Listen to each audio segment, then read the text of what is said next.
مدنی زندگی میں جب نبی کریم صلی اللہ علیہ وسلم کے پاس چاروں طرف سے عداوتیں تھیں، چاروں طرف سے مخالفتیں تھیں، اور بظاہر وہاں کی صورتحال بھی ظاہری اعتبار سے مایوس کن تھی، چونکہ مکۃ المکرمہ میں تو مخالفت ایک طرف سے تھی، لیکن مدینے میں آنے کے بعد وقتی طور پہ سکون تو ملا، لیکن سکون فوراً غارت ہو گیا، چونکہ اب مخالفت کئی طرف سے ہونے لگی۔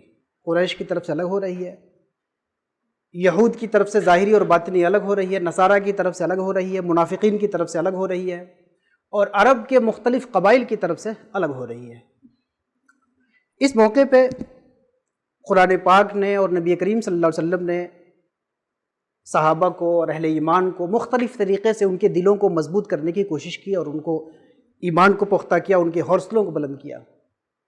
انہی میں سے ایک آیت کریمہ یہ بھی ہے کہ اللہ نے فرمایا لا یقاتلونکم جمیعا الا فی قری محصنہ، جو آپ کے خلاف جو بڑی بڑی باتیں کرنے والے ہیں، جو آپ کے خلاف بڑی بڑی باتیں کرنے والے ہیں، وہ سامنے نہیں آ سکتے، وہ سامنے آ کے آپ سے دو بدو مقابلہ نہیں کر سکتے، بلکہ وہ قلعوں میں چھپ کے تو مقابلہ کریں گے یا دیواروں میں چھپ کے تو مقابلہ کریں گے، پیچھے سے گھات کر مارنے کی تو کوشش کریں گے، لیکن بڑی بڑی باتیں کرنے والے سامنے آنے کی کوشش نہیں کریں گے۔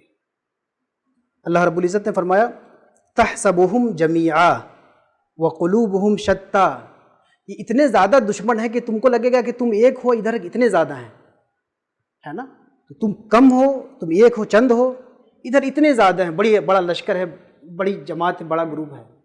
اللہ رب العزت نے فرمایا تم پریشان مت ہو، تم ان کو جمیعاً تو دیکھ رہے ہو کہ ایک ساتھ بہت زیادہ لوگ ہیں، لیکن دراصل ان کا جسم تو بہت ظاہر ہے، لیکن قلوبہم شتیٰ، یہ اندر سے خود بکھرے ہوئے ہیں۔ اس بات کا ادراک ہو جائے کہ تمہارا دشمن اندر سے خود ان کے دل ایک ساتھ نہیں ہیں، ان کے دلوں میں خود بہت دوریاں ہیں، ان کے دل بکھرے ہوئے ہیں۔ اب تمہیں حوصلے کے ساتھ سامنے آنا چاہیے کہ اگرچہ دشمن عدد کے اعتبار سے بھلے کثرت میں ہو، لیکن ان کے دلوں میں نہ تو حوصلہ ہے نہ وحدت ہے، اس لیے تمہیں گھبرانے کی کبھی بھی ضرورت نہیں ہے۔ ذالک بأنہم قوم لا یعقلون، یہ اس لیے کہ مخالفت پہ یہ تو آمادہ ہیں لیکن عقل و فراست سے محروم ہیں۔ ان کے پاس جتنا نعرہ ان کا جتنا بلند ہے اور جتنا فوج دیکھ رہے ہو، ان کے عقلیں ان کی اتنی مضبوط نہیں ہیں۔ تم مضبوط عقل کے ساتھ، مضبوط بصیرت کے ساتھ، مضبوط تدبر کے ساتھ، مضبوط حوصلے کے ساتھ آگے بڑھو تو انشاءاللہ انتم الاعلون ان کنتم مؤمنین۔ تو ایمان اور یقین کے ساتھ بڑے بڑے مارکے آسانی سے سر ہو جاتے ہیں۔ اس بات کو اپنے اندر جگاڑنے کی ضرورت ہے، ہر موقع پہ، ہر موڑ پہ۔ یہ خاص تناظر میں آیت ہے، لیکن اس کا انطباق زندگی کے مختلف مراحل پہ آپ بآسانی کر سکتے ہیں۔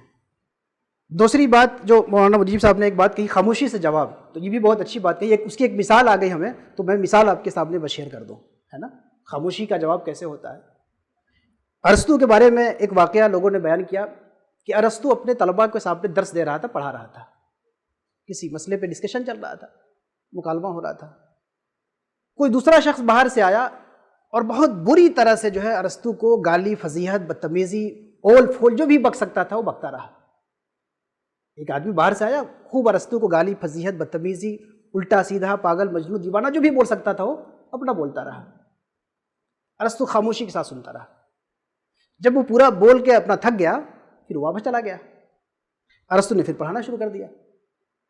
تو کسی طالب علم نے کہا کہ شیخ آپ نے کوئی جواب نہیں دیا، اس نے ایسی آپ پہ تہمتیں، الزامات اور بدتمیزیاں کی، آپ نے کوئی جواب نہیں دیا۔ تو ارسطو نے کہا دراصل میں اگر جواب دیتا تو میں ہار جاتا، مجھ کو جتنا تھا اس لیے میں نے جواب نہیں دیا۔ وہ چاہتا کیا تھا کہ میں بھی بھڑکوں، اس کی باتوں سے بھڑکوں، یہی تو چاہتا تھا وہ۔ میں بھڑکا ہی نہیں، وہ ہار گیا، تو میں نے تو اس کو ہرا دیا۔ تو تم لوگ کیا چاہتے ہو کہ میں ہار جاؤں؟ میں نے بہت خاموش حکمت سے اس کو ہرا دیا۔ وہ مجھ کو بھڑکانے آیا تھا، میں بھڑکا ہی نہیں، وہ ناکام ہو کے واپس گیا۔ یہاں پہ تم یہ مت سمجھو کہ کامیاب ہو کے واپس گیا ہے۔